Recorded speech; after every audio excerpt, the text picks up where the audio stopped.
Well, working on my 753 today, it looks like what we've done is we've spun a hub. It looks like my bolt has come loose and literally stripped the threads out of the end of the axle, so my axle's no good. And the hub literally just falls off. There's a lot of damage inside the hub. Where the keyway is supposed to sit, it damaged both the axle and the hub. So I've got to replace everything. But usually it's just your bearings that go bad. So this video will kind of show you basically how to replace the bearings and how to get this axle out, or how I go about doing it. You know, I've worked with some of the best Bobcat mechanics in the country side by side. Put us all in a row in an axle job, and we're probably all going to do it differently. So I'm just showing you how I did it. The hub is not supposed to fall off like that. Usually you got to press that hub off. And I'm going to leave a link to a video right up here to show you how I do that, like just replacing a seal, how I press that hub off. So this one just popped off, but watch that other video to see how to knock the hub off if you have to. And that'll kind of help you out as far as that goes. So here's what we're replacing today. I've already got a new axle, new bearings, both inner, outer bearing, new seal, new hub, and of course new hardware. But as you can see, that's really all there is to this axle is basically the bearings and the seal. You know, out here's where our hub attaches. We got a new keyway. It just bolts on, and on this end of the axle, see it's spline, and this is where our sprocket and our chain drive run on this end, and another bolt and washer goes over there. So that's really all there is to the axle itself, not much. All right, so in the center of the machine is our chain case. This is where we're going to access the sprockets. Your machine is going to have 3 plates, one in the rear, there's a center plate right underneath here, and then we've got our front plate up here. Now if I was just doing a front axle bearing, just for some reason I was doing one axle, I would just take the front plate off, fix that axle, put it back together and roll. But on this machine I'm going to take all the plates off simply because the front and center plate are leaking. You know, I don't have to. You don't have to take all the plates off. I could just do, since I'm just repairing one axle, I could just take the rear plate off. But I'm going to take all of them off in this case. And in order to get that center plate off, I've got to pull my whole steering section out right here, which I know it kind of looks intimidating, but it's really easy to pull this whole section out. Disconnect it here, unplug our joysticks, pull all the bolts out, and we're just going to slide it right out, and that'll give us enough room to get all our plates out. So what I'm going to do is I'm going to take a few minutes, go ahead and get all this tore down, and then once I get into the chain case, I'll bring you right back with me.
Alright, so I just got all 3 plates off, so now back here we can see our rear sprockets and see our 2 bolts right in the center there. We're just going to be taking out this side over here to pull that axle out.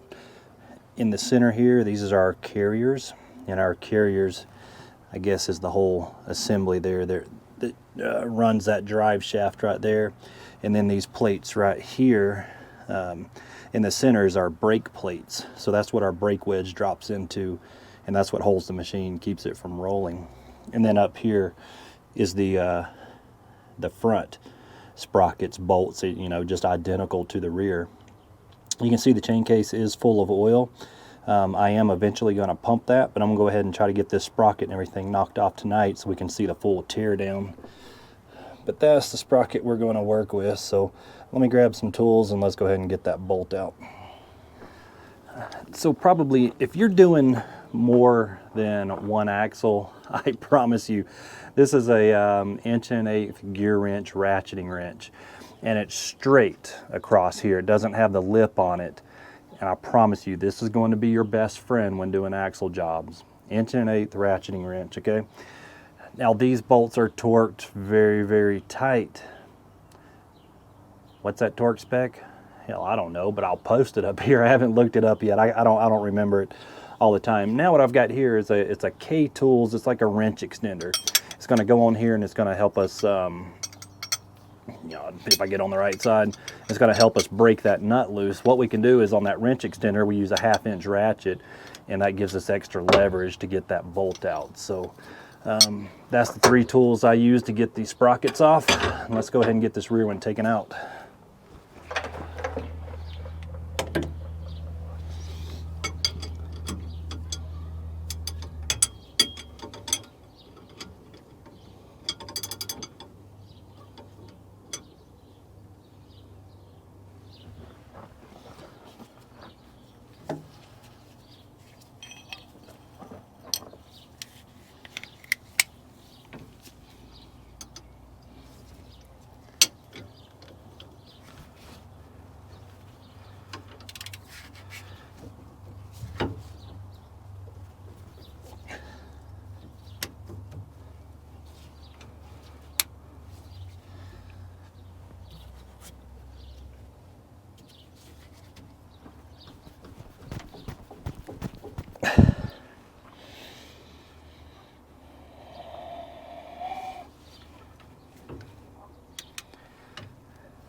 Oh, I got it broke loose now.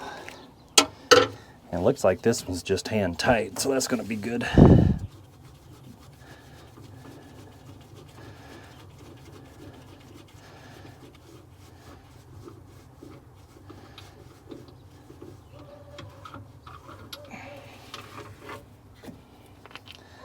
My nut, my washer. So now I've got to get this axle pushed out of the bearings. Now, remember, these bearings are pressed on. This bearing is going to be like this. This other bearing is going to be in this direction. So really, this side of the axle will just drop out of the tube. But we've got to press, you know, this is going to be in the race like this. So we've got to press the axle out of this bearing. You know, well, let me show you how I do that. So what I do is I put my hub back on the axle and put the bolt in. Hopefully this bolt's gonna hold because it is stripped a little bit. And then just like the video that if you went back and watched, I'm gonna use a bottle jack to push on the hub and just slide the axle right out of the machine. So that works out pretty good.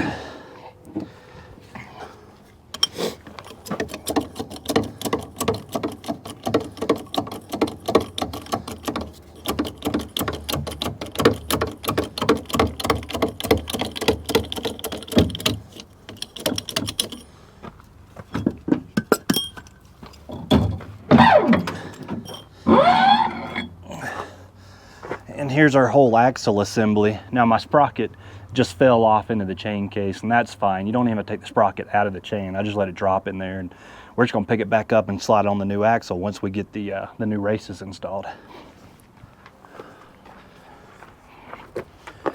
So what I'm doing is I'm just using a long pry bar going all the way through my axle tube, and I'm going to hit the race going down, hit the race on the top, and I'm just going to beat that that inside race out into the chain case.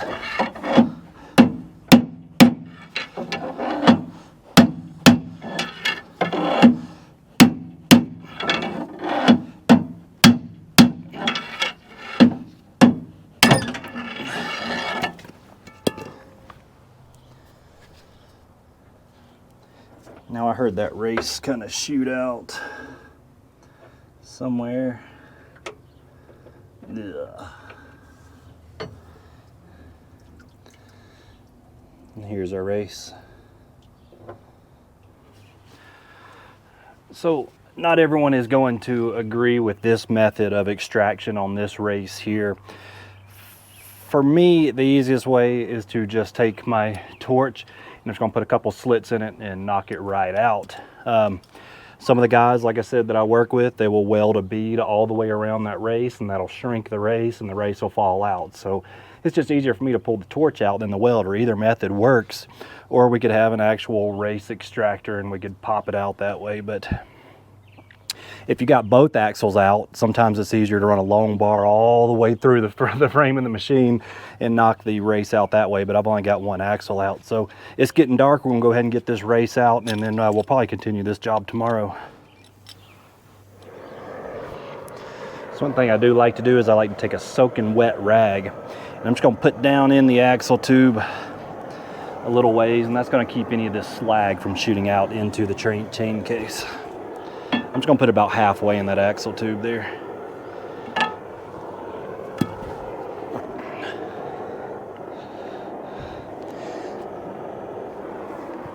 And again, this is how I did it, not how you should do it.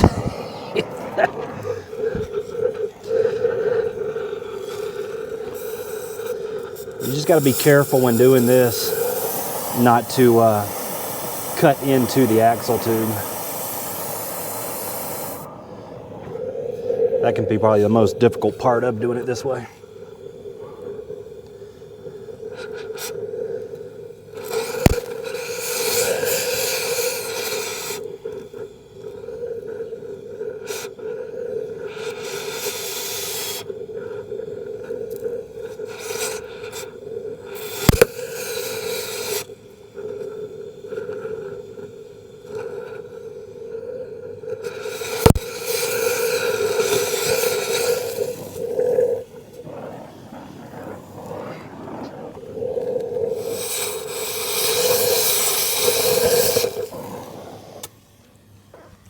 Let's see if that got it.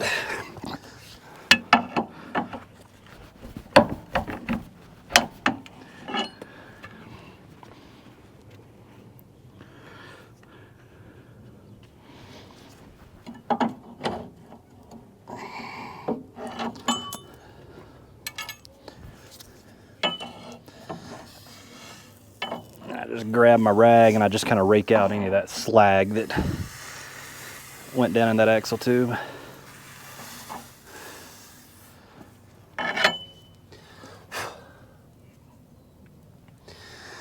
That's a pretty nice job. Didn't even really scratch, you know, the axle tube with the torch, you know, but I've done that so many times. I guess it's taken a lot of practice over the years, but that's how we get the outer race out quick and easy.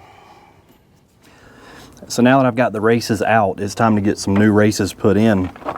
So what I like to do is went to the store and got some dry ice, and I've got the races sitting in dry ice here. If I had to do a whole axle job, you know, I would invest in some nitrogen from the welding shop, but usually dry ice, you get them shrunk down just enough where I can just tap them in here pretty easy with my punch. So gotta do this quick.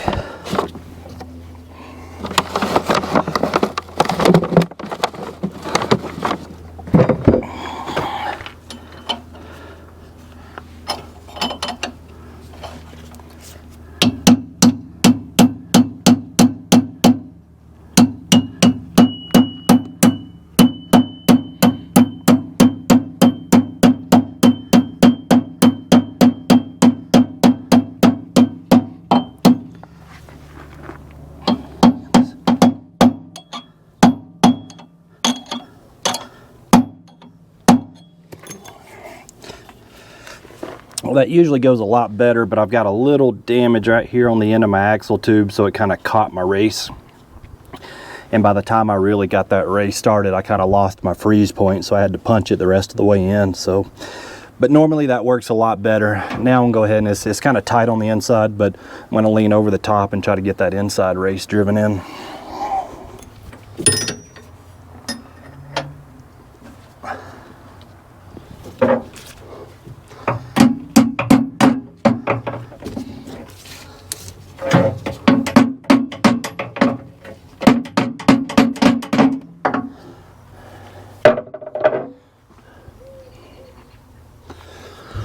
All right, I've got that race tapped in, and don't worry about making sure it's completely flush. I mean, we get it in as far as we can, but once we put our bearings in and we tighten down our axle and we put that preload on the bearings, that'll pull everything into place, and it'll be just perfect when you're done. So let's get on to the bearings on the axle now. So now that I got the races installed, it's time to do the bearings on the axle. So we're looking at the old axle right here, and what I would do is in the field, I would just take an air hammer and a chisel bit, and I would air hammer this old bearing off. You can use a bearing splitter and a press, you know, just whatever's convenient for you, but the quick, cheap, easy way for me in the field is to air hammer that off. And then to put our new bearing on, so here's our new axle shaft. And here's the bearing. See, our bearing, the cone is kind of facing up and it goes down, so we got to press it past this part, and then it'll slide down the axle, down this black part of the axle, and then we'll have to press it onto this bottom side here. Now, if the bearing was going upside down, you know, we could press against the race right here, but the problem is we're going in this direction. See, we can't press on the cage of the bearing itself because we'll damage the bearing. Yes, we have a tool that we can install as kind of a lip that goes over that and goes onto that inner race so that we can press it if you want to press it. But what I am going to do is I've got a pot of oil, and I've got my bearing that I'm going to put on the outside on the oil on a little stove top. And I'm going to heat this up to about 250 degrees. And this is going to be hot oil, buddy, so back up. So I'm about 145 degrees now, so let's give that a couple minutes until we get up to about 250 degrees, and we're just going to drop that bearing right on there. All right, so it looks like I've got this bearing up to about 260, almost 270 degrees, or the oil anyways, so hopefully we'll get this bearing on there and we can lightly tap it and we can get it all the way to the bottom just by tapping it just a little bit. Sometimes they'll fall right on, especially on an old axle, but on a new axle, sometimes I got to tap these on.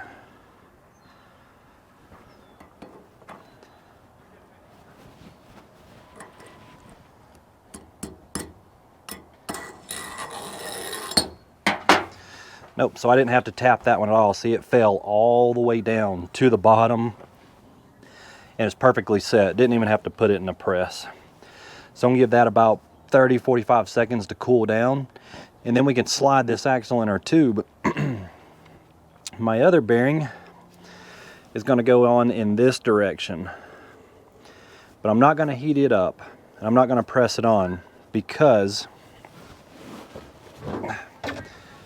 the tube, when we're trying to put it in the axle and we're pushing on the outside here and we're trying to get that sprocket up over the edge, I need to pull this axle out of the tube a little bit so I can get this sprocket lined up and then try to push this axle into the sprocket. A lot easier with two people, but I'm going to do this by myself because I'm always by myself, to show you that it can be done with one person. But if you got someone to help you, then yeah, it really helps a lot. I'm going to take this oil down because it is super hot. All right, the next thing, again, like I was saying earlier, some of the best Bobcat mechanics I've ever worked with, we're all going to do this differently. I've got a guy that's been working on Bobcats almost as long as I've been alive and still doing it. He packs these bearings with grease. Now, your service manual is going to tell you to pack these bearings with grease. I don't, and I know a lot of other good mechanics who do not pack these with grease. We're going to oil them. Of course, we just boiled that in oil. But before I even put the seal in, I'm going to squirt some oil in there. We're going to put some oil around this one. And then we're going to fill our chain case up. We're going to kind of lean the machine over to one side and just lightly drive it a little bit. Really, the grease is kind of just for break-in. And then the oil just kind of breaks down, or the grease breaks down in the oil and just ends up in the chain case anyways. So the grease is just there to kind of break the bearings in, but we're going to oil them. No grease on these.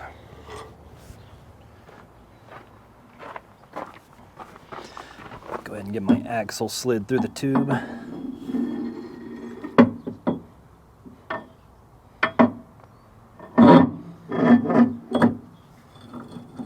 Perfect.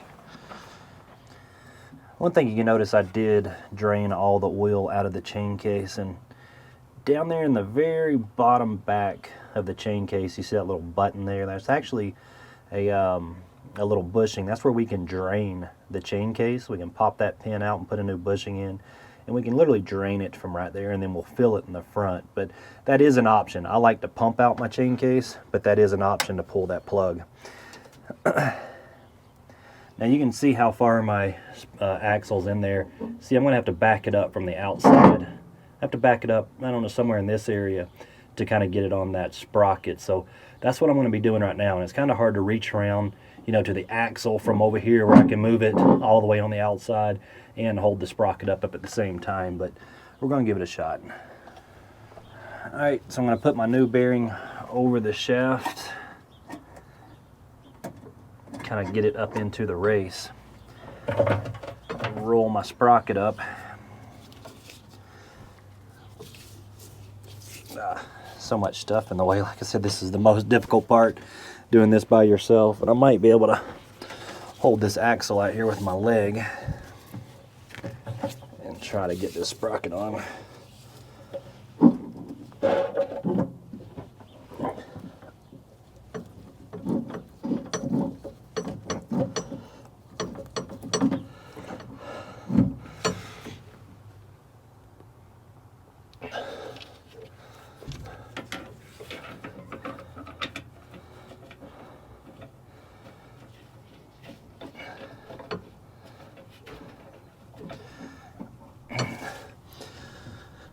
Alright, so I did get the bolt started. I was able to get the sprocket wiggled on the axle enough just to get a few threads on that bolt started. And now we're going to run it the rest of the way in with a wrench.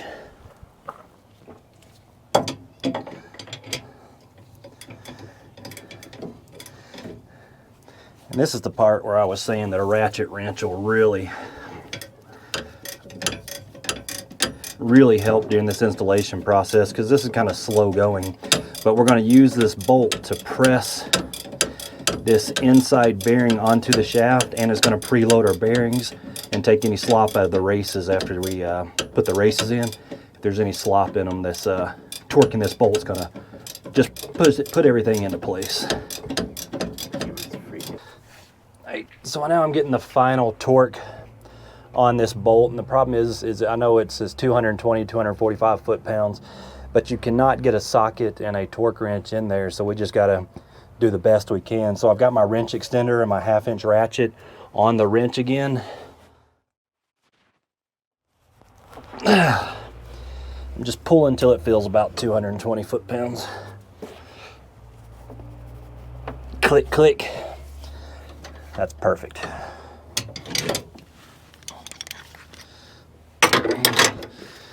So I'm done inside the chain case. I just got to fill it full of oil. The 753 is going to hold about 10 gallons. So I'm going to put 10 gallons of oil in here, and I'm going to pour it over the top of the sprocket to make sure I get in the outer bearing.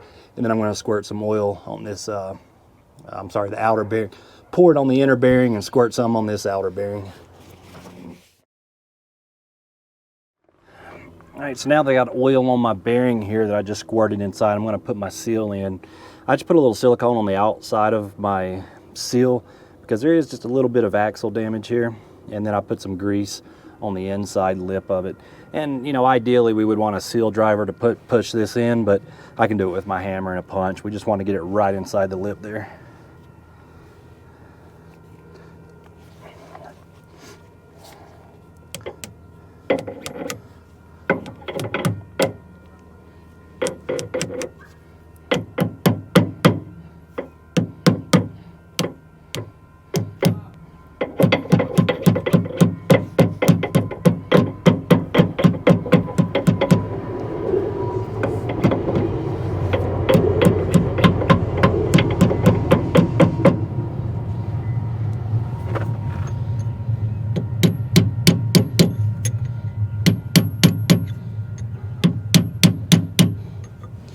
I'm just going to push this seal just a little bit inside the lip of the axle tube.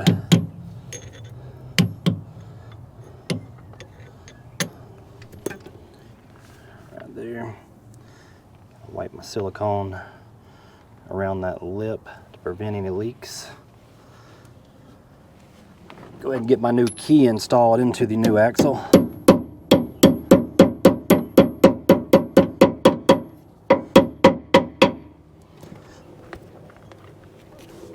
Slide my new hub on.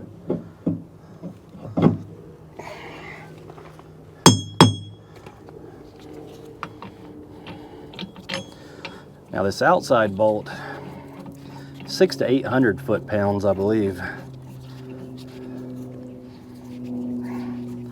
That's a lot. You've got to have a big 3/4 or 1 inch torque wrench to get that to spec.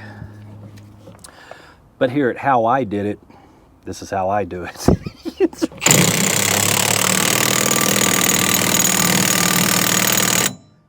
Click, click. All right, now all we got to do is finish putting our rear plate on. I already put the center and the front plates on, resealed those. So I just got to slide that rear plate in there and put everything back together. But hopefully that helped. You know, that's doing an axle job all by yourself. It does not take more than one person. It does help to have another person back here in the back to hold this axle while you're getting that sprocket on. It's just kind of tough to get it all lined up and pushed in together. But once you do and you get that bolt on the inside started, you can just press it all right together and it goes fine. So I'm going to finish getting this put together. Thanks for watching.